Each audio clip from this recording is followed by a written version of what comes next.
I want to talk about something that's been on my mind quite a lot recently. I used to be one of those guys who would just be emotional and let things kind of take over me.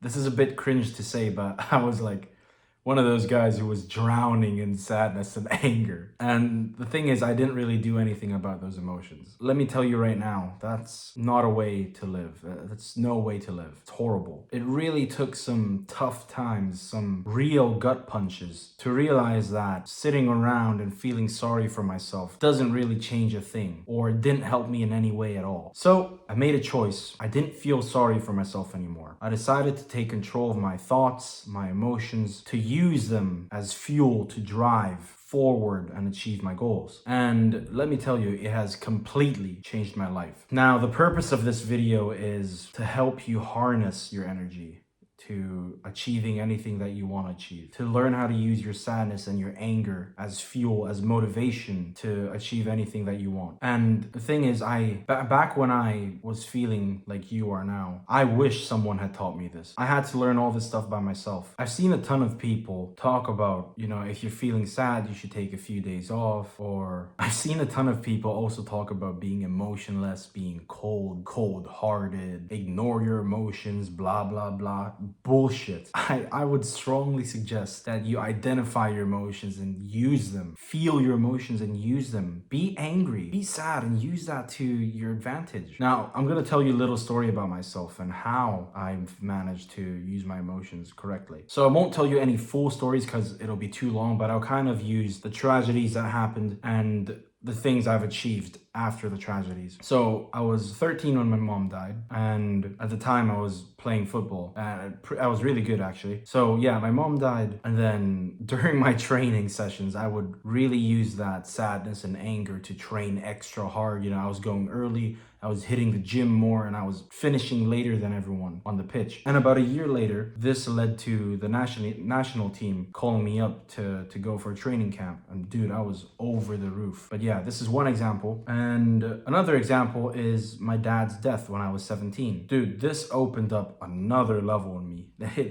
This lit up a fire in me that will never go out. I'm feeling that fire right now as I'm talking to you. Anyways, now I have endless drive and determination. I need to make my family proud of me. So everything I do it with purpose, and I work hard. I'm determined. I'm disciplined because I want to make my family proud. Both of them are dead, so I'll do anything I can. Instead of fucking laying around being a jackass and feeling sorry for myself, I'm here doing stuff. I'm recording this video for you right now. I want to help you. This is part of my success, is helping you. I don't want to be one of those guys who just fucking have a ton of money and nothing else. I actually want to make an impact in this world. I want to make my family's name known. I want to leave a legacy for my family behind. That's why I'm doing this. And it's also a cool way of seeing, imagine me being 50 years old and then I look back at this video from fucking 30 years ago and I'm talking to you, looking at my young, handsome self. That's fucking cool. Okay, anyways, I'm kind of drifting off the point of this video. But anyways, yeah, obviously my parents are dead. I'm still very angry and upset about it, but I'm never ever gonna let it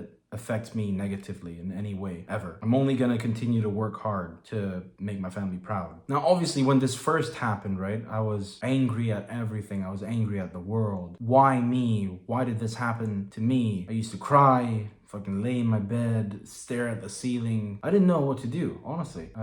Yeah, all of that led to nothing. You watching this right now, you need to understand that nobody is coming to save you. Nobody truly cares what happens to you. And this isn't a bad thing. They have their own problems to worry about. But you need to understand that you can only save yourself. And if you don't save yourself, you're gonna waste away. So you must do something about your situation, no matter how bad it gets. If you're watching this right now, chances are you do want to improve yourself. You do want to use your emotions as drive. You want to take control of your life, and I'm here to help you. I'm here to help you do that. Another thing I've realized, especially after moving to the Western world, is people really try to make you weak, man. You'll hear things, take a few days off, go talk to a therapist, recharge, go cry about it. You'll hear all sorts of stupid stuff, man. When I was living in Canada, dude, every single person had mental health issues. It was so stupid. And when I say everybody, I mean mention everybody. It was crazy. And part of the reason I think is because it's so weak. Like, people promote being weak. Like,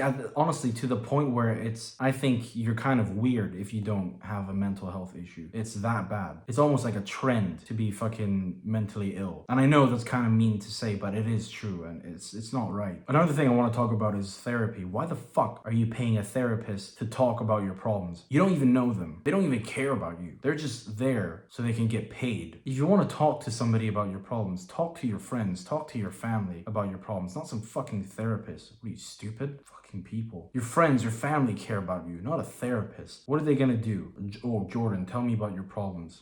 Okay, talk. What the fuck? You stupid, bro. Go to the gym. Go lift some weights. That'll help you. That'll instantly improve your mood. Some fucking therapist piss me off. Anyways, if I didn't need a therapist, how come you need a therapist? All you need is a different mentality and good people around you. That's the only thing you need, and any problems will be solved. I guarantee you. And I'm gonna tell you how to get a new mindset. Now, here are some actionable steps for you to take. First of all, actually, before I give you any tips, I need you to understand that action will always beat anything. Action is the only way to solve any problem at all. You take so much action that eventually you'll run away from the problems. But Jordan, if you run away from the problems, they'll never go away. Wrong. The problem will go away because you take so much action, and it's because of this action you have improved yourself so much that you won't even give a shit about the problems anymore. Now, I'm gonna give you 3 tips that'll help you. You know me, I don't like giving stupid long videos. I just want to get straight to the point and help you. So, tip number 1, you need to start believing that everything bad that happens to you happens for a reason. Now, I read this book. It's an amazing book called A Man's Search for Meaning. Now, the author discusses how having a good sense of meaning, whether from religion, personal values, or having a commitment to a cause, can provide inner strength and resilience even in the face of tough times. So basically, let's say your family died in a car crash. If you believe that your family died in a car crash so that you can achieve the best version of yourself, then you won't even be that upset about it, and instead you'll start taking the necessary actions to fulfill your purpose. See? So the purpose is you being the best version of yourself, and then your family's death is what triggered that sadness in you, and now you understand and you have that purpose, so you take all the action necessary to achieve that, to fulfill that purpose. Sorry, I don't know if I'm just rambling off here, but I hope it makes sense. That's kind of what happened to me too. The death of my family is like, I think of it as my villain arc,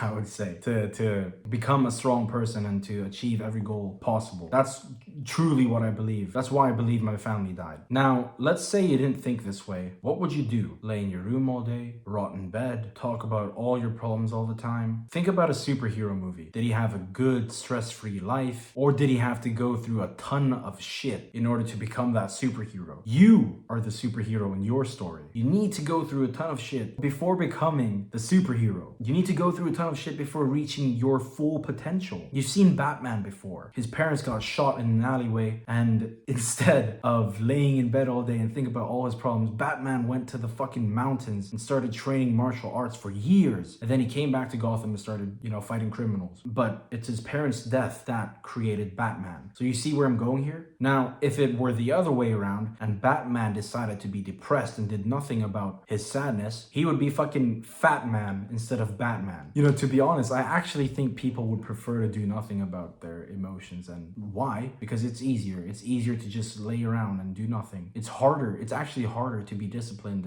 and run away from your emotions. Well, not run away, but like become a better version of yourself. It doesn't require any effort to be sad and emotional and do nothing about it. So before I end off this first tip, I actually advise you to go into your room, no sound, just sit in complete silence on your bed. Think about all the bad things that have happened to you and try to find meaning in these bad things. Find the meaning in your suffering. And I swear to God, this will drastically improve your life as it did mine. So tip number 2 is start going to the gym. I'm telling you, man, going to the gym will improve every single thing in your life, especially when you're angry or sad. The gym's gonna do you wonders. I'm sure you've seen people who are in incredible shape, six-packed, shredded, defined muscles, your dream body basically. Chances are they've been angry or sad at something, and the thing is they decided to take action on it, and now they're fucking jacked and ripped. Now they're in the absolute best shape of their life. Going to the gym will obviously improve your physique, but it will also improve your mood, your confidence, and people will start to respect you. If you're working out and you're angry or sad, you're gonna be a beast in the gym, and then when you come out, you'll instantly feel better. I've honestly never seen anyone feel worse when